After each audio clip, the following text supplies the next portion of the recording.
Caroline Jones. Caroline, it's good to see you. Good to see you.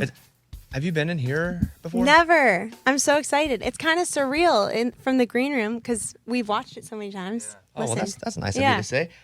Caroline's awesome. She plays. How many of these things do you? Now I'm just gonna ask you this: what instruments do you play, Caroline? I play guitar, piano, banjo, dobro, and harmonica. When you play the harmonica, do you? Because I can cheat at the harmonica. Yeah. If we're playing a song in A, I'll just get an A harmonica and go, and it matches. And Bob Dylan made a career doing that. And then everybody's like, "Wow, I plays harmonica." What's the difference in how you play harmonica and me? Just a slight. I might be slightly better than you at it. Yeah. No, honestly, I love playing different instruments. I love production. And when I was young, I just did solo acoustic shows. So I picked up different instruments to try to make my show more interesting. I was playing at high schools and colleges at the time, so it's a pretty humbling experience trying to get their attention. So that's what made me pick up the banjo and different tunings and different instruments. And I just love.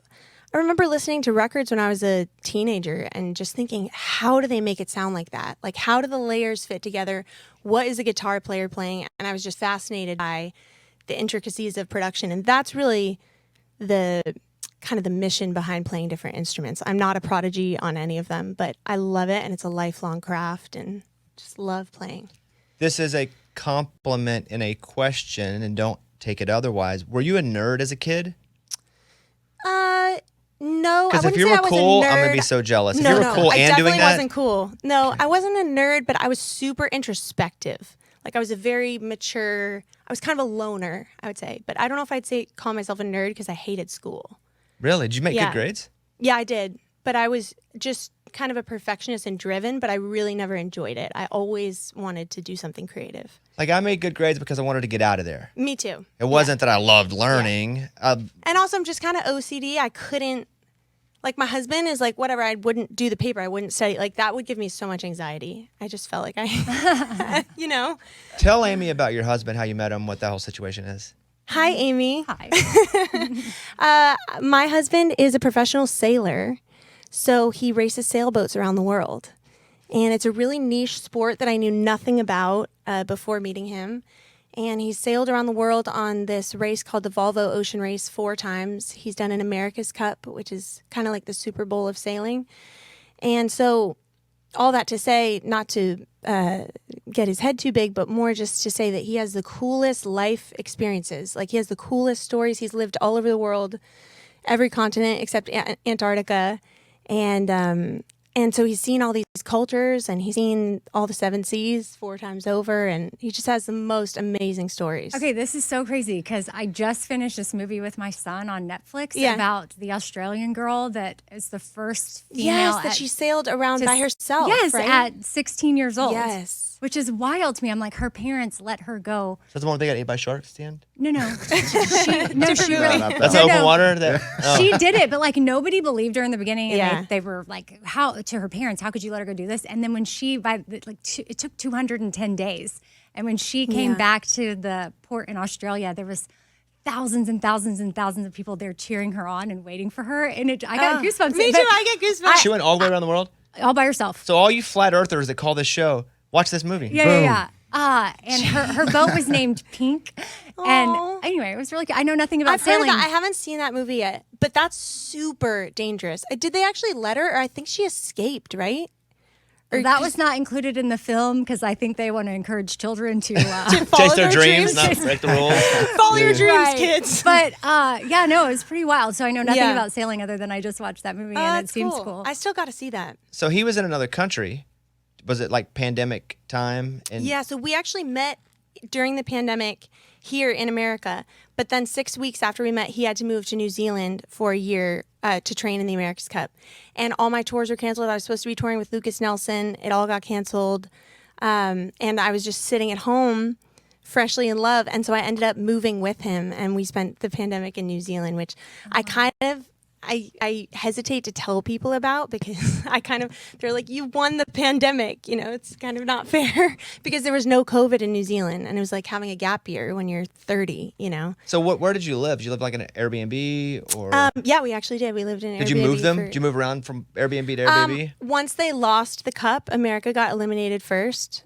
Spoiler. Yeah. I was waiting to watch the docuseries on Netflix. Yeah, exactly. Dang it. Once they lost, we got to travel a lot, which was kind of the silver lining because we didn't have to go home yet. But initially we were just in Auckland. Man, that'd have been cool, huh? I just would be freaking out that I wasn't working. Did you play any shows? Did you play I music played at all? some shows there. Actually, I met a bluegrass band over there, which is so funny because I had to sit in a hotel room for 2 weeks during quarantine in New Zealand because that's how they did it to make sure you didn't have COVID. And I just Googled bluegrass band in New Zealand, not knowing that bluegrass and country is not popular in New Zealand at all. Bluegrass is basically non-existent. So I didn't know at the time. I found the one bluegrass band that is in New Zealand. And it's this awesome family band of Kiwis. And they're still my really good friends to this day. But I gigged around with them and we did some shows together, the Trenwis. But I wrote and recorded a lot of my second record over there remotely. So that's crazy. I never stopped. So you were working. Well, she also just went to New Zealand with a dude she just met. So crazy. You sound like my dad. You sound like my dad. And it worked out. Like that's like that other Netflix documentary. Those people that got stuck in the other country because of COVID. Oh, their second date, best third date ever. Longest third date ever. Yeah, they ended up getting married. No, I was pretty sure. I mean, I never really dated a lot prior to my husband. Like I was super career focused, but I don't know. It's very different. I don't know if you guys have this experience, but it's very different when you meet your person, I think. The answer is yes for me. Sure. I will say that. So, because if I don't answer and just jump in, who knows? I might get murdered later. But yeah, the answer is yes for me. That did happen. Yes, Caroline. Does she listen to the show and judge never. you? No. Okay. The only time she ever sees or hears anything about it ever is if it pops up on her Instagram, a clip of something that we post. Yeah. But no, she does not listen. She avoids it because we're in here arguing about stupid stuff and we'll hyperbolize stuff. And she's like, that's not my version of its story. I'm like, well, you can come on. She's like, I'm not coming on. So it just, it keeps us from arguing about stuff. You said murder a second ago. That's what I overheard her say the other day. Because she was explaining to someone why she doesn't listen. Mm-hmm. And she was like, oh, because I'd murder him. Yeah, she'd kill me. Really? She said that? Yeah, she'd kill me. Yeah, she'd kill me. That's pretty much it. Okay, so Caroline didn't just come to hang out with us, although that would be fun. Caroline came in because the new EP is out called Superpower. It's 5 tracks. And what's the difference? What are these 5 tracks about as compared to your last record that I can't even pronounce still? Okay, we'll just leave that. Okay, all right. This new record, so this EP is the first half of my next album, which the full thing will be out this fall. I'm trying to release as much music as incrementally as possible in this modern market, which is something I've been wanting to do for a really long time because that's how I consume. So this is kind of the first taste. We've already put out 3 of the songs, and now all of them are out. And this next record, I think thematically is really about like resilience and grit, which is something that I feel like I've been developing over the last couple of years especially, and so just been writing a lot about that. That's what the title track Superpower is about. It's about kind of the triumphs and heartbreaks of chasing this dream.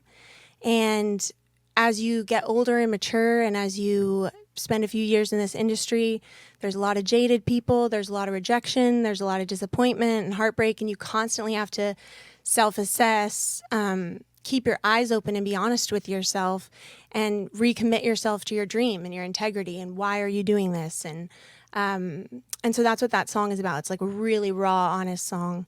But all the songs kind of play on those themes. That's it. I'm sailing around the world. That right there. I'm now going to get in a boat and do it. Amy, what did you see there?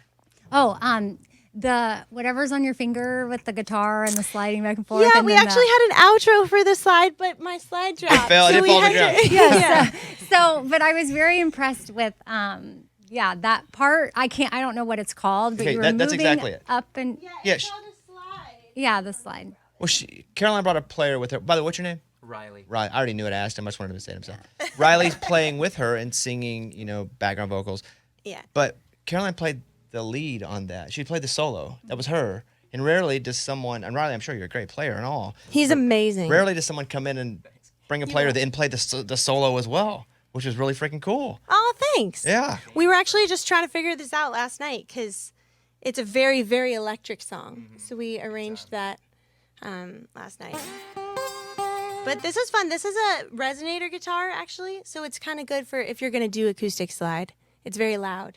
Can you play a little bit of solo? Yeah. You can do it slow if you want with the slide. Well, actually, let's just do the outro we were going to do. Okay. This is 1, 2, 3, 4.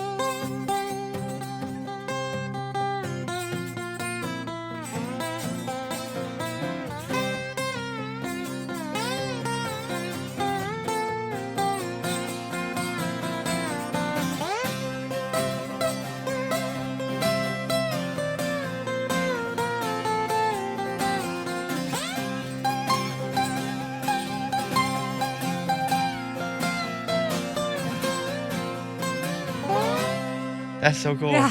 She's playing really so cool. far down the neck. Yeah. It's like not even where the frets are.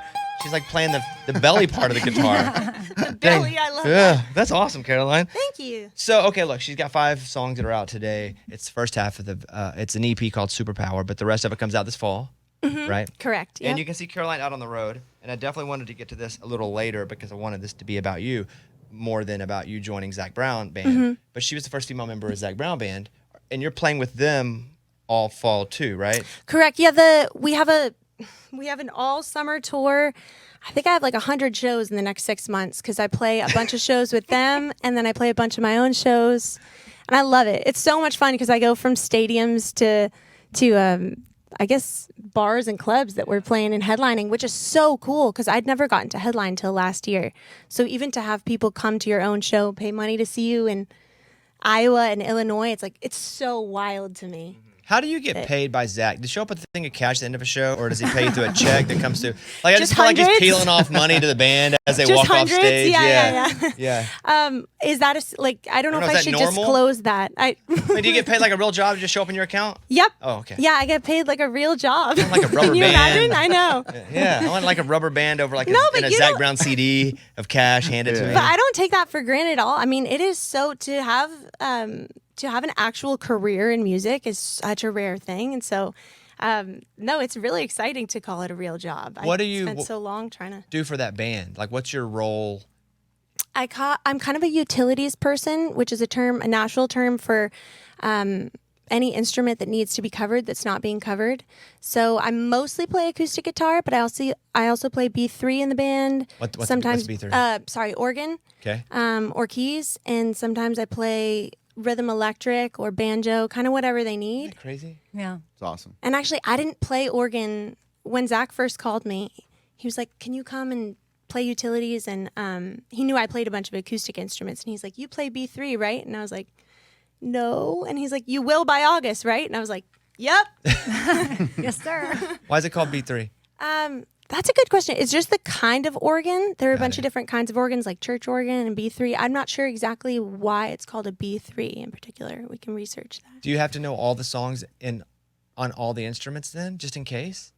Like Pretty if somebody much, goes out and yeah. can't play the intro to Chicken Fried, can you play it?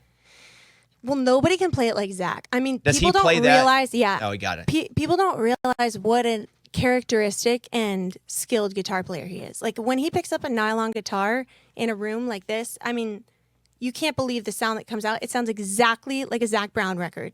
Like it's so funny. But I could play it, but not like Zac. What is your favorite song to play with the band? There's this song called Sweet Annie.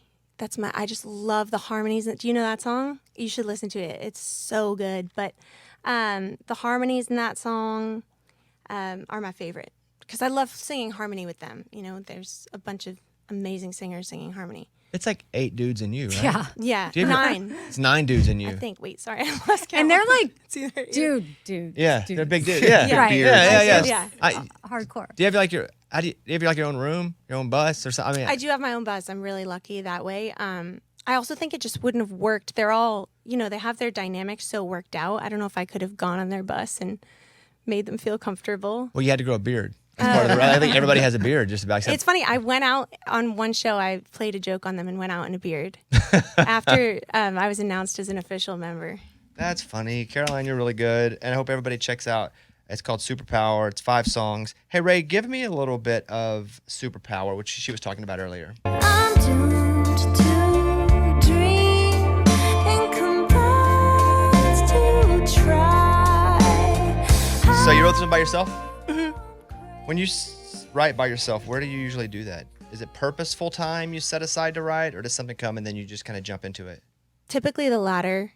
I write a lot. I hike a lot. I love being in nature, so I write a lot on my walks. And just I play a lot at home. Like if I have a day off, I'll play for 2 or 3 hours. And a lot of times something creative will pop out or bubble up. What was the first famous guitar part you ever learned? Where you were like, I'm playing it. I cannot believe it. Probably actually one of the songs that we cover sometimes, Never Going Back Again. Because I really loved and gravitated towards finger picking early on when I learned the guitar. And what is Never Going Back Again? What am I missing? It's that Fleetwood Mac song, ding, ding, ding. It's in a different tuning, but you can kind of show. It's a song off their famous album Rumors, and I love that album. And so I'm probably gonna know it when you we right? can play a little bit for you. 2, 3, 4.